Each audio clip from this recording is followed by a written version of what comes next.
अस्सलाम वालेकुम व्यूअर्स, मैं हूं आपका होस्ट मोहम्मद अशरफ खान और आप देख रहे हैं हमारे YouTube channel university page visa consultant. मैं आपको वेलकम बैक करता हूं हमारे चैनल पे और हमारी इटली की सीरीज़ में। आज हम अपनी सीरीज़ में बात करेंगे इंटरव्यू के हवाले से, जो कि बहुत एक इंपॉर्टेंट पॉइंट है। बहुत सारे स्टूडेंट्स का रिजेक्शन सिर्फ इंटरव्यू के बेस पर होता है, क्योंकि वो अपने जो आंसर्स हैं वो क्लियरली नहीं दे पाते और जो इंटरव्यूअर होता है उसको जस्टिफाई नहीं कर पाते अपने आंसर्स को। आज हम कुछ मेजर पॉइंट्स पे बात करेंगे, कुछ मेजर क्वेश्चंस के ऊपर बात करेंगे जो मोस्टली इंटरव्यूज़ के अंदर होते हैं। इस वजह से हमने कोशिश की आपको बताया जाए कि क्वेश्चंस क्या क्या होते हैं और इनके आंसर्स आपने किस तरह करने हैं ताकि आपके वीज़ा के चांसेस बढ़ सकें। अगर आपका मोटिवेशन लेटर अच्छा बना हुआ है, आपका कवर लेटर अच्छा बना है, बट स्टिल इंटरव्यू के लिए आपको परेशानी है, तो ये वीडियो आपके लिए काफ़ी हेल्पफुल हो सकती है। वीडियो के एंड में आपको हम की पॉइंट्स ऐसे बताएंगे जो कि आपके इंटरव्यू को मज़ीद बेहतर कर सकेगा और आपको स्टैंड आउट कर सकेगा। आपसे रिक्वेस्ट, अगर आपने वीडियो पहली दफ़ा देख रहे हैं तो प्लीज़ हमारे चैनल को सब्सक्राइब कर लें, वीडियो को लाइक कर लें, मज़ीद ये कि वीडियो को कंप्लीट देखें ताकि आप कोई पॉइंट मिस ना कर सकें। व्यूअर्स, इटली की वीज़ा रेशो के हवाले से देखें तो बहुत अच्छा वीज़ा रेशो है, बट वो उन स्टूडेंट्स के लिए जिनकी प्रोफाइल भी अच्छी है और स्पेसिफिकली उनका इंटरव्यू बहुत अच्छा अगर होता है तब उनको वीज़ा दिया जाता है, ग्रांट किया जाता है। स्टूडेंट्स, जब आप इंटरव्यू के लिए जाते हैं तो सबसे पहले आपका क्वेश्चन होता है कि इंट्रोड्यूस योरसेल्फ। इसमें आपने एक शॉर्ट सा इंट्रोडक्शन देना होता है जिसमें आप अपनी प्रीवियस स्टडीज़ के बारे में बता सकते हैं, अपनी बेसिक इन्फॉर्मेशन दे सकते हैं। मज़ीद देखिए, अगर आपने कोई काम किया हुआ है, अगर प्रीवियसली वर्क कर रहे हैं या प्रोजेक्ट किए हुए हैं, उसके बारे में एक बेसिक से इन्फॉर्मेशन दे सकते हैं। इसके अंदर आपने ये ख्याल रखना है कि आप बहुत ज़्यादा डेप्थ में ना जाएं, अपनी फैमिली या रिलेटिव्स के बारे में डीपली ना बताएं, अपनी हॉबीज़ के बारे में इन डेप्थ ना चले जाएं। बहुत इसको अपने शॉर्ट और कॉम्पैक्ट सा रखना होता है। विद इन 40 to 50 सेकेंड्स आपने अपना इंट्रोडक्शन कंप्लीट करना होता है। सेकंड क्वेश्चन जो बहुत इंपॉर्टेंट क्वेश्चन है वो ये होता है कि आपने इटली को क्यों चूज़ किया। बहुत सारे स्टूडेंट इसमें अंदर कंफ्यूज हो जाते हैं क्योंकि आपसे ये क्वेश्चन किया जाता है कि आपके पास और भी ऑप्शन हो सकती हैं। आप यूके भी अप्लाई कर सकते हैं, आप यूएसए भी जा सकते हैं, आप ऑस्ट्रेलिया भी अप्लाई कर सकते थे, बट स्टिल आपने इटली क्यों चूज़ किया। इसके लिए आपको इटली की प्रॉपर इन्फॉर्मेशन होनी चाहिए, इसके कल्चर के बारे में नॉलेज होनी चाहिए। इसके अलावा आप इसके एजुकेशन के स्टैंडर्ड के हवाले से स्टडी कर सकते हैं, रिसर्च कर सकते हैं कि इसमें क्या क्या यूनिवर्सिटीज़ हैं और उनकी वर्ल्ड रैंकिंग क्या है, यहाँ पर रिसर्च किस में ज़्यादा अच्छी होती है, कौन सा ऐसे डिपार्टमेंट है जो यहाँ के फेमस है। मज़ीद ये कि आप कुछ बेसिक इन्फॉर्मेशन भी दे सकते हैं कि क्या क्या चीज़ इसकी मशहूर है, हिस्ट्री में इसकी क्या वैल्यू है और इसके कल्चर के हवाले से जैसे कि मैंने आपको बताया, आप उस पर भी कुछ डिटेल बात कर सकते हैं। बट ऑफकोर्स आपका आंसर काफ़ी शॉर्ट होना चाहिए, आप इतनी ज़्यादा डिटेल में नहीं जाएँ। हो सकता है आपसे इंटरव्यूअर और क्वेश्चन कर सकता है उस स्पेसिफिक टॉपिक के ऊपर। अगर आप कल्चर की बात करें, मतलब आपने बहुत ज़्यादा डिटेल में नहीं जाना, एक बेसिक इन्फॉर्मेशन देनी है कि आपको इटली क्यों पसंद है, आपने इटली क्यों चूज़ किया। स्टडी के हवाले से देखना है कि इसमें एजुकेशन के क्या बेनिफिट हैं, आपको कैसा लगता है कि बाकी कंट्रीज से ये क्यों स्टैंड आउट किया, इसमें अप्लाई करने की क्या रीजंस थी।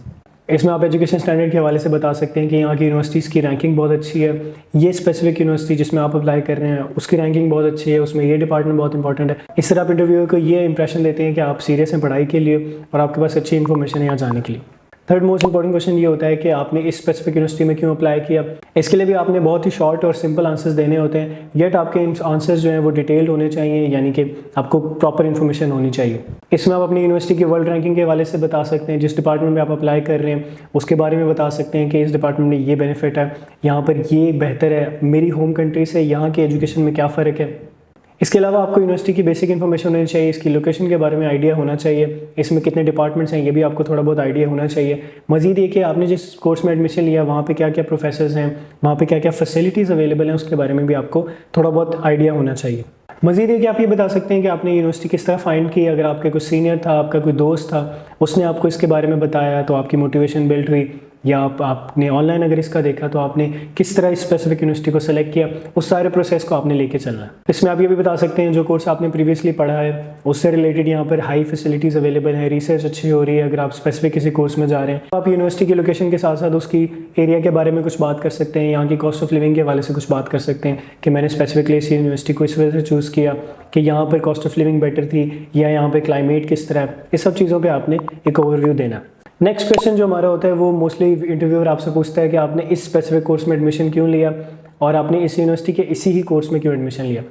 इसका भी आपने बहुत स्ट्रेट फॉरवर्ड से जवाब देना होता है, आपने अपनी प्रीवियस एजुकेशन के हवाले से बताना होता है कि आपकी किस तरह मोटिवेशन बिल्ड हुई और इस कोर्स में आप किस तरह अट्रैक्ट हुए इस कोर्स में एडमिशन लेने के लिए। और आपने मुझे ये बताना है कि इस कोर्स में आपको अप्लाई करने के बाद क्या क्या बेनिफिट होंगे, आपके स्किल्स किस तरह पॉलिश हो सकते हैं। इन सब चीज़ों को आपने लेके चलना होता है। आपके कोर्स का रेलिवेंट होना बहुत ज़्यादा ज़रूरी है, क्योंकि अगर आपका कोर्स रेलिवेंट नहीं होगा तो आप अपना एक पाथवे नहीं क्लियर कर पाएंगे। आप ये नहीं बता सकेंगे आपने प्रीवियस एजुकेशन के साथ इसको किस तरह रिलेट करना है। इस तरह हो सकता है इंटरव्यूअर पे आपका एक नेगेटिव इम्पैक्ट पड़े। दूसरा, अगर आपने इंटर्नशिप्स की हैं या जॉब्स की हैं स्पेसिफिक कोर्स से रिलेटेड अगर आपने पढ़ा हुआ है तो आप अपना इंटरेस्ट भी बता सकते हैं। आपका इस स्पेसिफिक चीज़ में इंटरेस्ट है तो आप इसलिए जाना चाह रहे हैं, या जो भी आपकी मोटिवेशन है उसके बारे में आप बता सकते हैं। मोर ओवर आपको प्रोफेसर्स का भी कुछ हद तक आइडिया होना चाहिए कि वहाँ पे कौन से ऐसे प्रोफेसर्स हैं जो पढ़ा रहे हैं। अगर उस डिपार्टमेंट में कोई रिकग्निशंस हैं, एक्नॉलेजमेंट्स हैं उनकी, तो वो भी आपको आइडिया होना चाहिए। ये सारे पॉइंट्स आपकी सीरियसनेस को शो करेंगे और इंटरव्यू पे ये इम्पैक्ट डालेंगे कि स्टूडेंट जो है वो सिर्फ पढ़ने जा रहा है, उसका इसके अलावा कोई और मकसद नहीं है। लास्टली ये क्वेश्चन किया जाता है कि आपके फ्यूचर प्लान्स क्या हैं और स्टडी कंप्लीट होने के बाद आपके क्या प्लान्स हैं।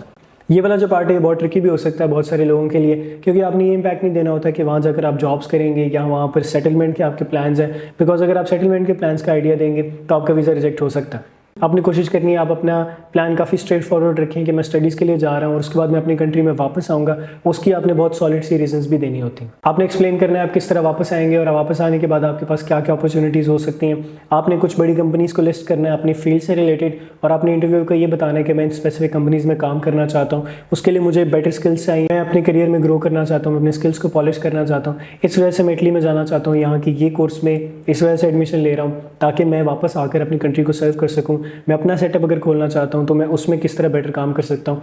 इन सब चीज़ों को आपने कवर करना। मज़ीद अगर आपने बिजनेस स्टार्ट करना है तो तब भी आप एक्सप्लेन कर सकते हैं कि किस तरह आपको यहाँ की स्टडीज़ बेनिफिट करेंगी वापस आकर अपनी कंट्री में बिजनेस करने के लिए। व्यूअर्स, ये थे टॉप 5 क्वेश्चंस जो कि हर इंटरव्यू में तकरीबन होते हैं और स्टूडेंट्स के लिए बहुत ज़्यादा इंपॉर्टेंट है इनका आंसर्स देना, और इसको जस्टिफाई करना बहुत ज़्यादा ट्रिकी भी हो सकता है। बट अगर आप अच्छी प्रिपरेशन करके जाएँ, जो भी आंसर्स हैं वो आपके डॉक्यूमेंट्स के साथ तकरीबन मिलते जुलते होने चाहिए। अगर आप चेंज करेंगे कोई बात तो ऑब्वियसली आपके वीज़ा के चांसेस पे बहुत ज़्यादा इफेक्ट पड़ सकता है। कुछ और पॉइंट्स हो सकते हैं जिनमें आपकी स्पॉन्सरशिप आ सकती है। आपसे ये क्वेश्चन किया जा सकता है कि आपको कौन स्पॉन्सर कर रहा है, और आपकी बैंक स्टेटमेंट के हवाले से भी क्वेश्चन किया जा सकता है कि आपने ये पैसे किस तरह जनरेट किए हैं और किस तरह आपके पास ये मौजूद है। अपार्ट फ्रॉम दैट आपके प्रीवियस वर्क के बारे में बात की जा सकती है। आपने अगर कहीं जॉब की है या आपने इंटर्नशिप की है तो उसके हवाले से भी कुछ बेसिक क्वेश्चन हो सकते हैं। मोर ओवर ये क्वेश्चन भी किए जा सकते हैं कि आपकी अकोमोडेशन किस तरह अरेंज की गई है, कहाँ पर आपने जाकर रहना है, और आपने एयरपोर्ट से किस तरह वहाँ जाना है। आपको थोड़ा बहुत नो हाउ होनी चाहिए टोटल कि किस तरह आपने वहाँ जाकर ट्रैवल करना है, कहाँ जाके आपने रहना है। कॉस्ट ऑफ लिविंग के हवाले से भी कुछ बेसिक आपको इन्फॉर्मेशन होनी चाहिए। स्पेसिफिकली वहाँ के कल्चर के बारे में आपको आइडिया होना चाहिए, वहाँ के वेदर के बारे में आपको आइडिया होना चाहिए, अपनी यूनिवर्सिटी के बारे में भी आपको एक अच्छी इन्फॉर्मेशन होनी चाहिए ताकि इंटरव्यूअर के ऊपर एक अच्छा इंपैक्ट पड़ सके, उसको ये आइडिया हो सके कि ये स्टूडेंट सीरियस है और पढ़ने ही जा रहा है, और स्टडीज़ कंप्लीट होने के बाद स्टूडेंट्स वापस भी आएंगे। इसके अलावा आपसे पार्ट टाइम जॉब्स के हवाले से भी क्वेश्चन किया जा सकता है कि क्या आप वहाँ जाकर पार्ट टाइम जॉब्स करेंगे। इसका आंसर भी आपने बहुत पॉजिटिवली देना होता है और आपने इंटरव्यू को ये साबित करना होता है कि आप वहाँ जाकर स्टडीज़ करेंगे, आपका फोकस मोस्टली स्टडीज़ पे होगा, और पार्ट टाइम जॉब्स आप सिर्फ अपने लिविंग कॉस्ट को कवर करने के लिए करेंगे। मोस्ट इंपॉर्टेंटली अगर आपसे सवाल किया जाए तो आपने ये पॉइंट ज़रूर बताना है कि आपको 20 आवर्स पर वीक अलाउ है, और एज इंटरनेशनल स्टूडेंट्स आप 20 आवर्स पर वीक काम कर सकते हैं। तो आप इसी ड्यूरेशन के अंदर, इसी लिमिट के अंदर रहकर काम करेंगे। बिकॉज इंटरव्यू के अंदर जो सबसे इंपॉर्टेंट आपका फैक्टर होता है वो आपका कॉन्फिडेंस होता है। मजीद ये कि आपके जो भी आप बात कर रहे हैं वो आपके डॉक्यूमेंट के साथ अलाइन होने चाहिए। जो भी आपने बात मोटिवेशन लेटर में लिखी है यूनिवर्सिटी के रिलेटेड, अपनी स्टडीज़ के रिलेटेड, अपने फ्यूचर प्लान्स के रिलेटेड, और आपने जो अपने कवर लेटर के अंदर बातें लिखी होती हैं वो सब बातें आपके इंटरव्यू के अंदर भी रिफ्लेक्ट होनी चाहिए ताकि आप एक सक्सेसफुल इंटरव्यू दे सकें और आपका वीज़ा के चांसेस बहुत ज़्यादा बढ़ जाएँ। कुछ पॉइंट्स ऐसे हैं जो आपने मेंशन नहीं करने, जिनमें आप स्कॉलरशिप का पॉइंट मेंशन नहीं करेंगे। मजीद ये कि आप अपनी जॉब से रिलेटेड पॉइंट्स मेंशन नहीं करेंगे कि मैं स्टडीज़ कंप्लीट होने के बाद जॉब करूंगा या किसी और कंट्री में जाकर जॉब्स करूंगा या जॉब सीकर वीज़ा गेन करूंगा। ये सब पॉइंट्स आपने मेंशन नहीं करने होते। उसके अलावा आपने सेटलमेंट के बारे में बात नहीं करनी। आपने यही जस्टिफाई करना है कि मैं वापस आऊँगा अपनी कंट्री में और अपनी कंट्री को सर्व करूँगा। मोर ओवर आपने कोई रेलिवेंट बात नहीं करनी जिससे आपके इंटरव्यू में नेगेटिव इंपैक्ट पड़ सके, या कोई भी पॉइंट आपने बहुत ज़्यादा डिटेल में उसके ऊपर बात नहीं करनी, तो उसमें आपको क्रॉस क्वेश्चनिंग हो सकती हैं जिसमें आप फंस भी सकते हैं।